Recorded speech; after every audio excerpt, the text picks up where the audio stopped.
Hey there, I read Midnight Children by Salman Rushdie last week, and this video is about my 1 decade battle reading Midnight Children. I'm sure that nobody needs to do any video, nobody needs to write any review, nobody needs to validate this book because this book is already a classic 40 years from being written, many editions.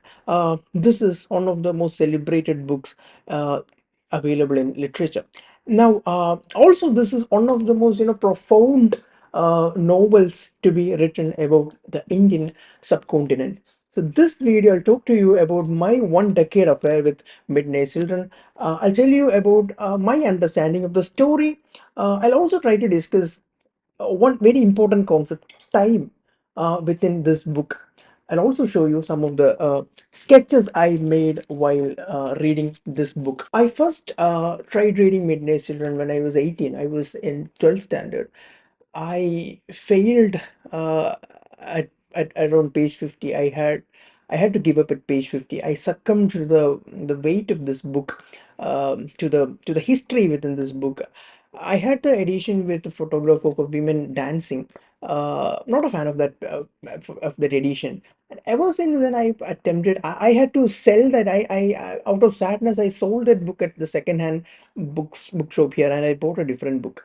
Ever since then, I tried reading this book many times, but then every time I have failed. But now, after many years, I finally finished reading Midnight Children. And in fact, I enjoyed reading this book. A friend and two people, a friend and my research guide, in fact, pushed me. In fact, one of the novels humiliated me to read Midnight Children, and I am definitely thankful to them. Wonderful book. Almost 650 pages. This is this is one of the most uh, fantastic account of India or Indian subcontinent of the previous century. What is this book about? This book is about the Midnight's Children. This book is about Salim Sinai, one of the Midnight Children. Uh, this book covers 3 decades before Salim Sinai's birth and 3 decades after Salim Sinai's birth. And through the 6 decades that this book covers, it tells a history of Indian subcontinent, the freedom movement, the independence, the partition, the political events after that, political events both within India and Pakistan after that. This book, the history of Salim Sinai, is the history of Indian subcontinent. In fact, this book is a fantastic mix of magic realism and fantasy. Uh, who are Midnight Children? Those born at the midnight hour of Indian independence are said to possess magic power, and those born closer to the midnight are said to possess more intense magic powers. Salim Sinai is one of those midnight's children. This book is a fantastic account of what Salim Sinai does with this magic power. Also, one thing that I've noticed is that this book covers the growth and the history of Salim Sinai's family from his from his grandfather to his child.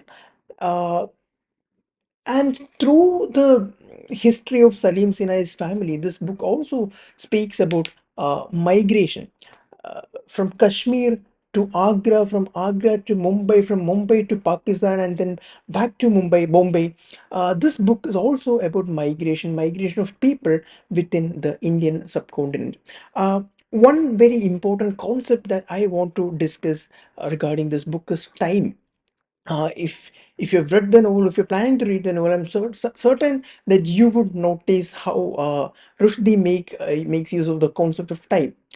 This book, I've already mentioned, is about 3 decades before Salim Sinai's birth and 3 decades after his birth. And this is all. The novel is written in format of framed narrative. The protagonist Salim Sinai narrates the entire story to another character named Padma. He speaks about his history, his family history, history of the country, everything sitting at a table. Now, what about time? 6 decades of Indian subcontinent, 6 decades of history and stories. All of these come together at the table of the protagonist Salim Sinai, and the entire book, 650 pages, happen at the table of Salim Sinai. So what about time? The book is a point in history. It's not a span of 6 decades, in my opinion. This book is about a particular point at the table of the protagonist Salim Sinai. This is about that particular time at the table of Salim Sinai, where he summons all the stories across all these decades at one common juncture. And in that sense, I find that this book is about what happens at Sinai's table. All the stories from all the decades, we don't know if they're true. The narrator is not even reliable, and he himself admits that he is not reliable. All of these are stories, and all these stories unfolds to the reader at his table. So the time is frozen at Salim Sinai's table, I would say. And finally, as I conclude this video, I have a habit of making sketches as I read. And I want to show you some of the sketches that I made while reading Midnight Silence, starting with the sketch of Salman Rushdie. Uh, I tried making this with a pen, with a gel pen, I think. And then this is a tetrapod. Salim Sinai's father starts a tetrapod business to put at the seashore in Mumbai, and it happened to be a failed business. And yeah, this is the famous big nose of Salim Sinai. This is Salim Sinai's migration from India to Pakistan, and this is just Salim Sinai weeping at the corner of my book. And this is the bombing scene. His head explodes. I mean, this is my take of the particular scene. I mean, his head doesn't literally explodes, but then he loses his family, immediate family, to a blast and to fire. And I don't think there is a better way to show his mental agony than drawing a picture of his head exploding.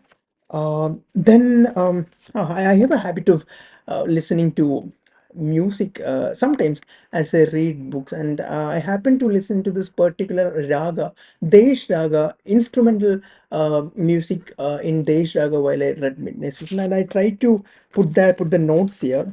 Not a music expert, but yeah. Anyway, and and finally, another picture of Salim Sinai, the big nose.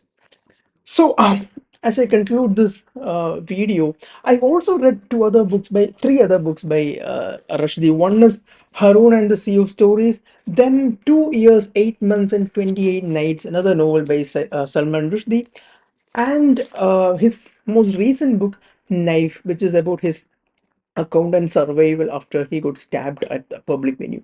Um, I'm not a big fan of these two books. Nothing compared to Midnight Children. Knife was good, but these two books nothing compared to Midnight Children. So if at all you're planning to start with Salman Rushdie, I'm sure that this book, you would find this book interesting and entertaining. uh, might take some time to finish this. I took around a month. I read along with some other books, as in I was switching back and forth. But finally, I was able to finish the book within a month. If you're giving complete attention to this book, I'm sure you can finish this within maybe a week or maybe less than that. Anyway, if you're looking for a good book out there, this is definitely a must read. Thank you.